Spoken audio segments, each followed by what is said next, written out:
할렐루야.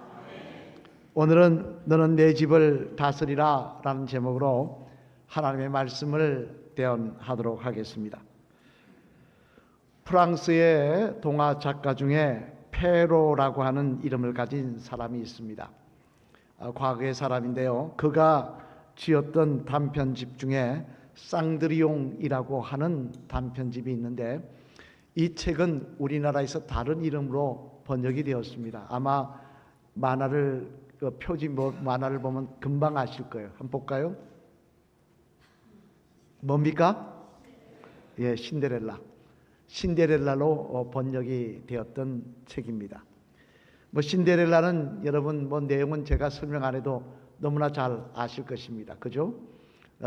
어머니가 일찍 돌아가셔서 아버지가 새 어머니를 데려오게 되는데, 이 어머니가 혼자 온 게 아니라 두 딸도 데리고 온 것입니다. 그런데 이 두 딸과 이 계모가 아버지 몰래 신데렐라를 얼마나 핍박하는지요. 하인, 식모 그렇게 사람보다도 더 못하게 허들의 일을 시키고 어려움을 주게 됩니다만, 하지만 반전의 역사가 일어나서 마술사가 요술로 그를 변화시켜 저 모습으로 왕궁 잔치에 참여하게 되고, 시간이 다 되어서 다시 원위치돼야 될 시간이 되어서 급하게 도망가다가 유리구두를 벗어놓고 나오게 되는데요, 그 유리구두를 왕자는 찾아서 결국 신데렐라를 자기의 왕자비로 삼게 되었다.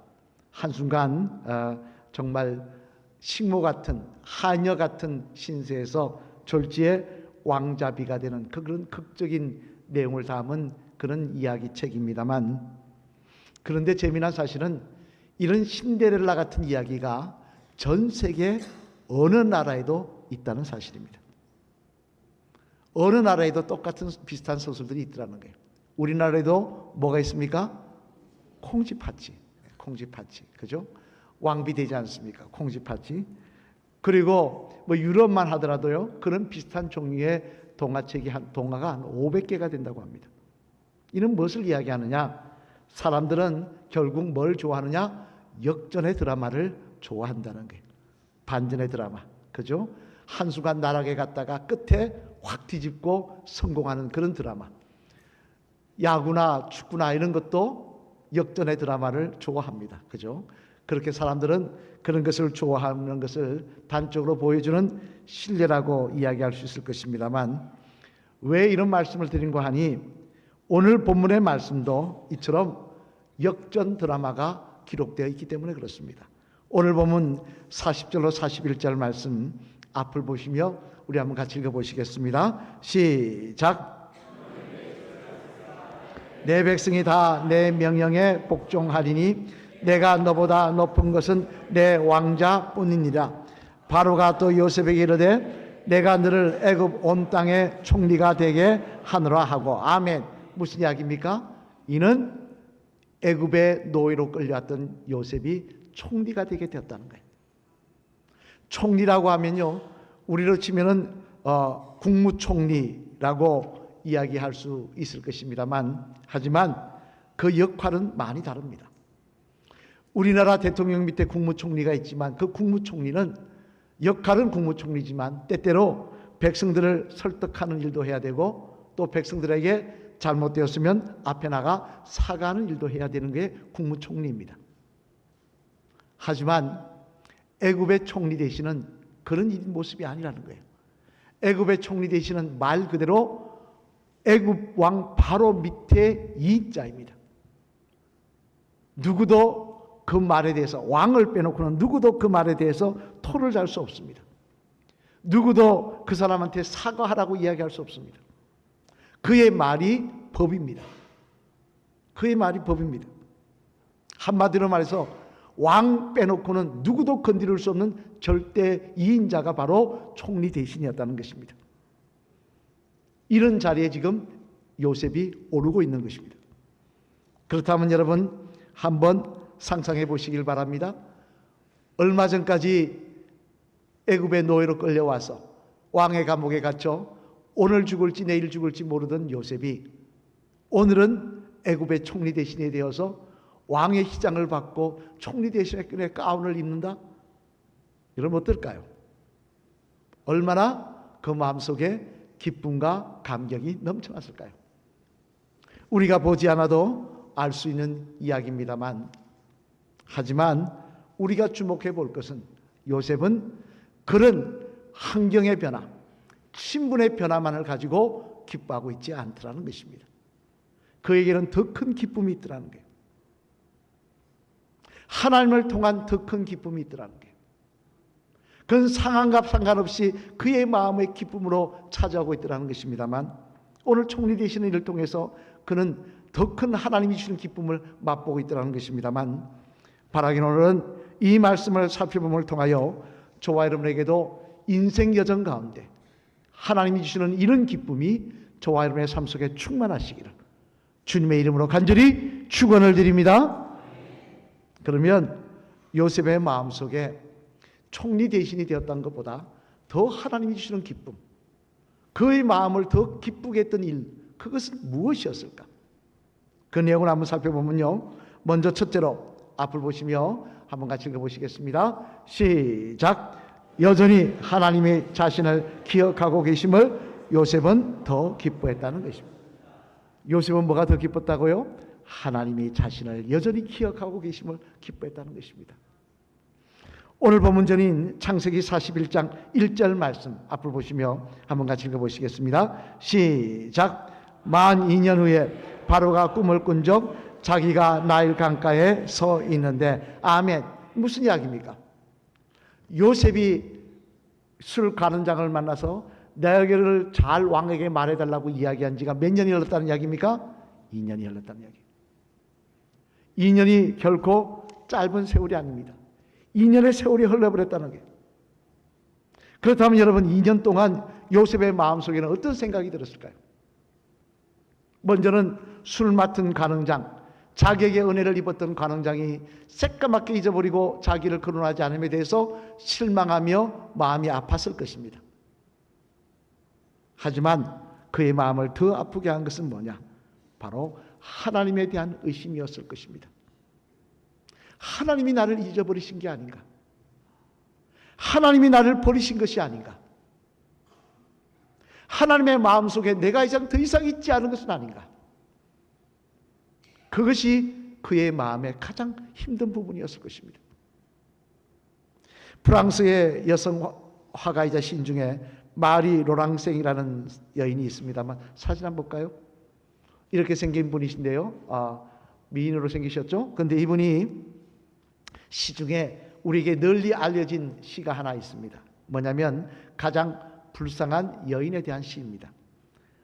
아마 아실 겁니다. 제가 한번 낭독할 때 들어보시길 바랍니다. 건태로운 여인보다 더 불쌍한 여인은 슬픔에 젖은 여인입니다. 슬픔에 젖은 여인보다 더 불쌍한 여인은 불행을 겪고 있는 여인입니다. 불행을 겪고 있는 여인보다 더 불쌍한 여인은 병을 앓고 있는 여인입니다. 병을 앓는 여인보다 더 불쌍한 여인은 버림받은 여인입니다. 버림받은 여인보다 더 불쌍한 여인은 쫓겨난 여인입니다. 쫓겨난 여인보다 더 불쌍한 여인은 죽은 여인입니다. 하지만 죽은 여인보다 더 불쌍한 여인은 잊혀진 여인입니다. 마리 로랑생이 살아보니까 제일 불쌍한 사람이 누구냐? 주변 사람들에게 잊혀진 사람이더라는 거예요. 내가 사는지 죽었는지, 내가 어떻게 하는지 아무도 나에 대해서 관심을 가지지 않는 사람,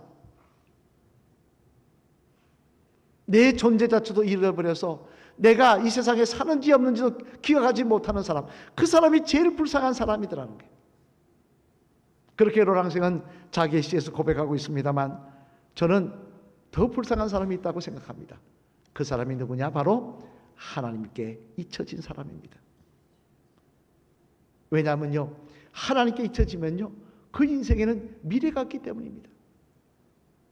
당장 창세기 19장 말씀에 보면 롯의 후손 모압 족속에 대한 이야기가 나옵니다만, 이들만 해도 그렇습니다. 하나님은 모압 족속이 비록 출생은 복되지 못했지만 그들을 사랑하셨어요. 롯과 그의 딸 사이에 난 후손이 바로 이 모압 족속 아닙니까? 그럼에도 하나님은 이 모압 족속을 사랑하셔서 뭐라고 말씀하시느냐? 이스라엘 백성이 가나안을 향해 나갈 때 말씀하십니다. 신신당부하십니다. 너는 절대 모압 족속과 싸우지 마라. 그들을 해하지 마라. 하나님 그만큼 모압을 사랑하셨다는 거예요. 그런데 이들이 그런 사랑을 받았음에도 불구하고 하나님의 법도를 어기고 우상 숭배를 하고 발람이라는 복술가를 초청해서 이스라엘을 저주하려고 그러고 그러자 하나님 뭐라고 말씀하십니까? 우리 한번 읽어볼까요? 신명기 23장 3절 말씀 같이 읽어보시겠습니다. 시작. 암몬 사람과 모압 사람은 여호와의 총회에 들어오지 못하리니 그들에게 속한 자는 10대뿐 아니라 영원히 여호와의 총회에 들어오지 못하리라. 아멘. 무슨 이야기입니까?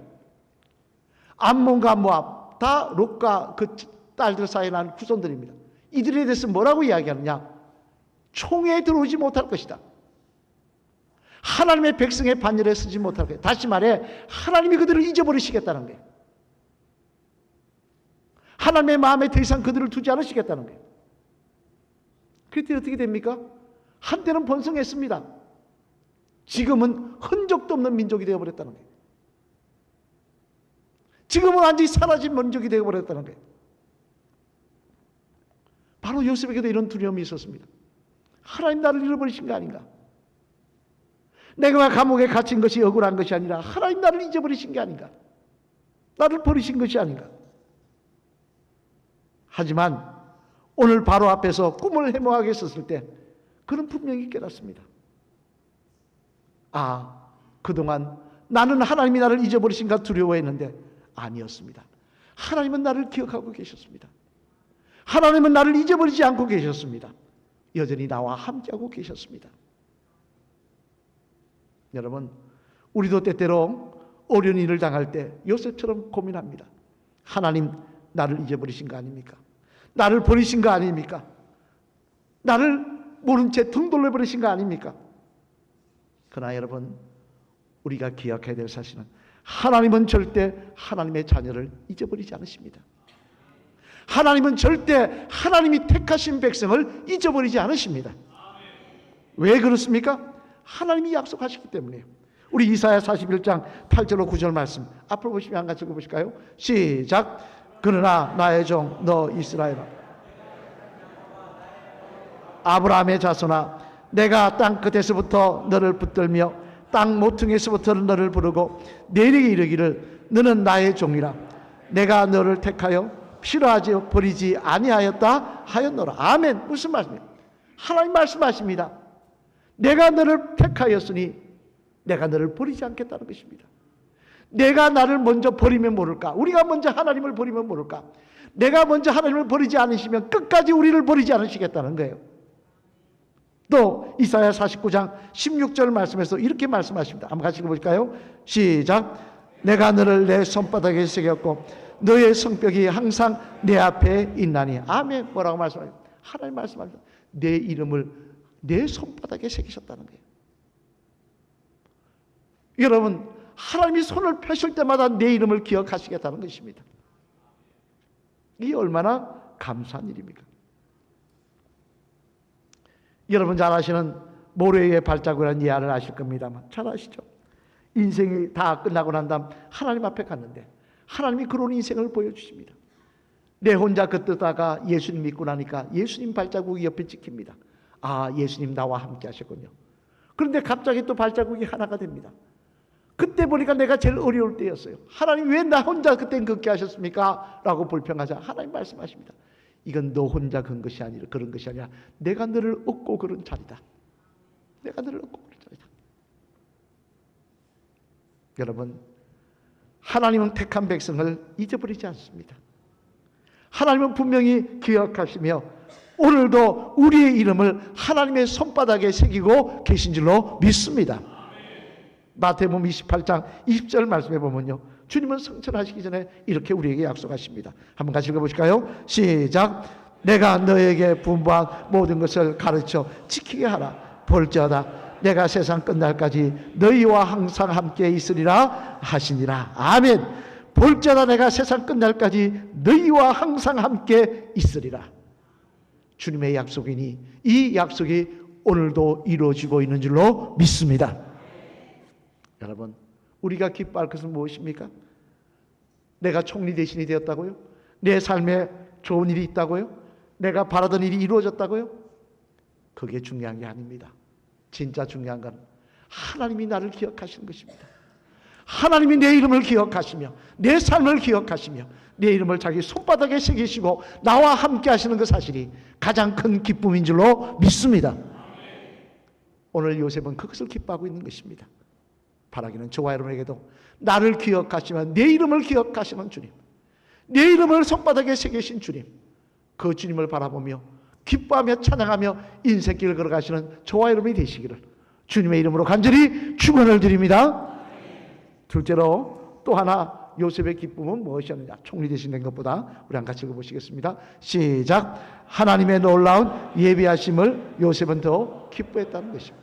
뭘 더 기뻐했다고요? 하나님의 예비하심. 오늘 본문전인 창세기 41장 14절로 15절 말씀 앞을 보시며 한번 같이 읽어보시겠습니다. 시작.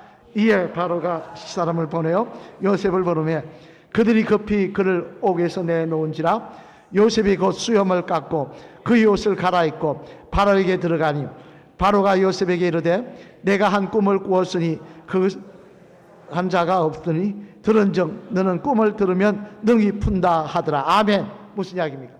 바로가 요셉을 불렀다는 거예요. 2년 만에. 감옥에 갇힌 지 2년 만에. 내가 꿈을 꿨는데 이 꿈을 해석할 사람이 없다는 거예요. 근데 내가 이야기 들어보니 너 꿈 해석 잘한다 그러다. 너 나한테 와라 그랬다는 거예요. 사실 여러분, 요셉이 2년 전에 술 관원장에게 바로에게 가서 나 좀 말 잘해 주십시오 라고 부탁은 했지만 큰 기대는 없었을 거예요. 웬관이요? 아무리 바로에게 요셉에 대해서 이야기를 해도 바로가 한낱 노예에 대해서 관심을 가지겠습니까? 바로가 요셉이 무슨 바로에게 의미가 있다고 요셉을 생각해서 그를 풀어주라 이야기를 하겠습니까? 아무 있을 수 없는 이야기입니다. 그런데 하나님 어떻게 하시냐? 바로에게 해석하지 못할 꿈을 꾸게 하시더라는 거예요. 그래서 요셉을 찾을 수밖에 없도록 예비하시더라는 거예요. 하지만 하나님의 예비하심은 이뿐만이 아닙니다. 해몽의 순간에도 하나님 함께 하십니다. 우리 한번 창세기 41장 2절로 3절 말씀 한번 같이 읽어보실까요? 바로의 꿈입니다. 시작. 보니 아름답고 살찐 일곱 암소가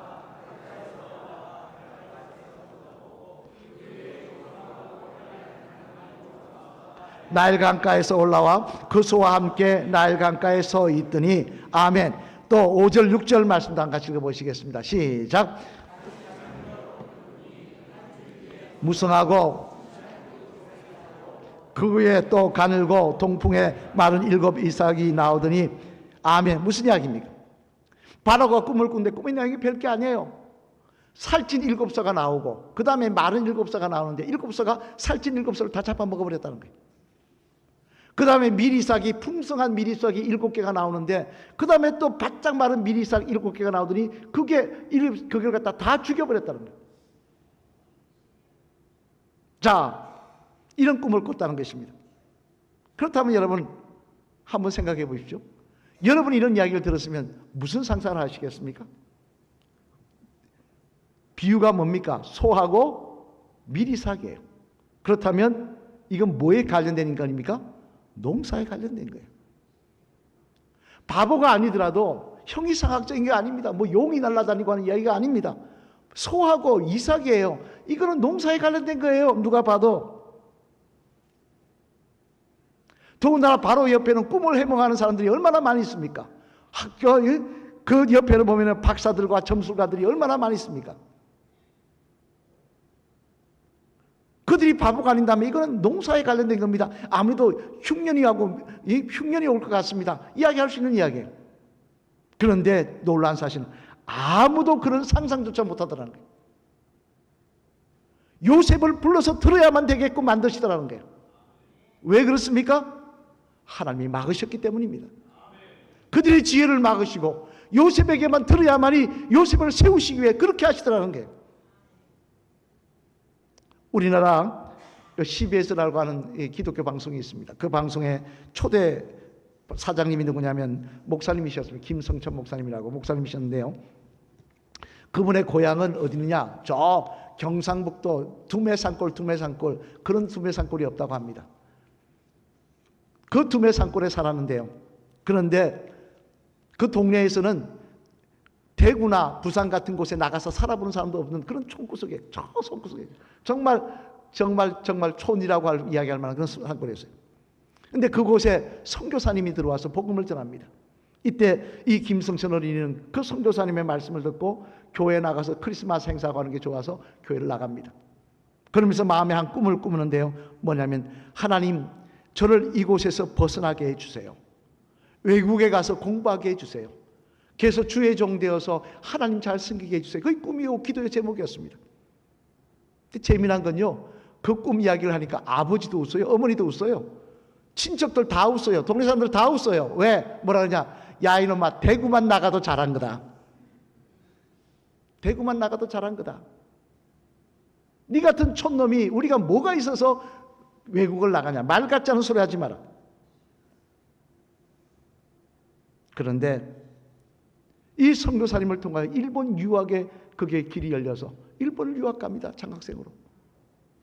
그리고 일본을 유학 가 있는데 또 미국 선교사님을 통해서 또 미국 유학길이 열려서 미국 유학을 갑니다. 그리고는 목사님이 되어서 돌아와서 기독교 방송국 사장님이 되면서 역할을 감당했는데요. 그분이 그의 간증으로 이렇게 이야기합니다. 사람들은 내가 노력해서 이 일을 이뤘다고 생각합니다만 아닙니다. 내 노력이나 내 부모님의 능력으로는 나는 그 산골을 벗어날 수 없었습니다. 하지만 어린 고사리 같은 내 기도를 들으신 하나님, 연약한 자의 기도를 들으신 하나님, 그 하나님이 내 길을 예비해 주셨습니다. 돌아보니까 다 하나님의 예비하심의 결과였습니다. 이건 이 목사님만의 이야기가 아니지 않습니까? 저와 여러분의 이야기이지 않습니까? 내 힘으로 된 게 뭐 있습니까? 돌아보니 하나님 예비하셨더라는 거예요. 돌아보니 내 인생길을 이렇게 예비하시며 한 걸음 한 걸음 인도해 주셨더라는 거예요. 창세기 22장 14절 말씀에 보면요, 이 은혜를 경험한 아브라함이 이렇게 고백합니다. 우리 한 같이 읽어보실까요? 시작. 아브라함이 그 땅 이름을 여호와 이레라 하였으므로 오늘날까지 사람들이 이르기를 여호와의 산에서 준비되리라 하더라. 아멘. 모리아 산에 올라가며 내 아들을 죽여야 됩니까? 마음속에 갈등하며 올라갔지만 하나님이 예비해 놓으셨더라는 거예요. 하나님이 자기의 삶에 예비해 놓으신 은혜가 있더라는 거예요.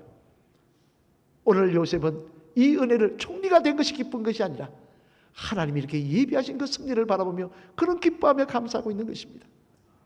여러분, 우리의 삶 속에도 이 은혜가 함께하고 계신 줄로 믿습니다. 그렇다면 우리는 감사할 수 있습니다. 그렇다면 우리는 찬양할 수 있습니다. 오늘도 힘을 내어 인생길을 달려가게 되는 줄로 믿습니다. 사랑하는 성도 여러분, 이제 말씀을 마치려고 합니다. 교육학 용어 중에 히든 커리큘럼이라고 하는 말이 있습니다. 그게 뭐냐면 어떤 걸 시킬 때 그 뒤면에 계획한 게 있다는 거예요. 따로 계획해 놓은 게 있다는 거예요. 이를테면 구구단을 외우라 할 때 왜 힘들게 이걸 외우라느냐, 그걸 통해서 계산을 잘하게 하려는 그런 숨은 의도가 있다는 거예요. 마찬가지로 하나님의 역사도 마찬가지입니다. 세상 사람들 어리석게, 믿음이 약한 사람은 어리석게 현상만 가지고 절망하고 낭망합니다. 하지만 아닙니다. 하나님의 모든 일 뒤에는 예비하심이 있습니다. 하나님의 예비하심이 있고요, 하나님의 기억하심이 있습니다. 그 은혜가 저와 여러분의 삶 속에 함께하고 계신 줄로 믿습니다. 그렇다면 낙심하거나 절망하거나 현실만 바라보고 주저앉을 것이 아니라 오늘도 나를 기억하시며 내 삶을 예비하신 하나님, 그 하나님을 바라보며 힘을 내어 찬양하며 감사하며 달려가는 주의 성도가 되시기를 주님의 이름으로 부탁합니다. 마지막으로 따라 하시겠습니다. 집사님, 하나님은 오늘도 집사님을 기억하시며 집사님의 인생길을 예비하시고 계십니다. 믿음의 눈으로 이를 바라보시며 감사하시는 집사님 되시길 바랍니다. 할렐루야. 아멘. 하나님은 우리를 오늘도 나 정대령을, 우리 한번 따라할까? 자기 이름을, 나 누구를, 시작.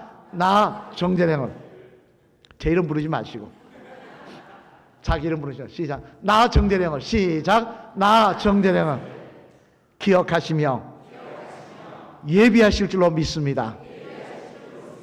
할렐루야. 이것이 진짜 감사한 제목인 것입니다. 이것이 진짜 감사한 제목인 것입니다. 오늘 창세기 22장 14절 말씀 다시 한번 읽어볼까요? 시작. 아브라함이 그 땅 이름을 여호와 이레라 하였으므로 오늘날까지 사람들이 이르기를 여호와의 산에서 준비되리라 하더라. 아멘. 여호와의 산에서 하나님 기억하시며 준비하셨더라. 여호와 이레의 은혜가 저와 여러분의 간증이요 자랑이 되시기를 주님의 이름으로 간절히 축원을 드립니다.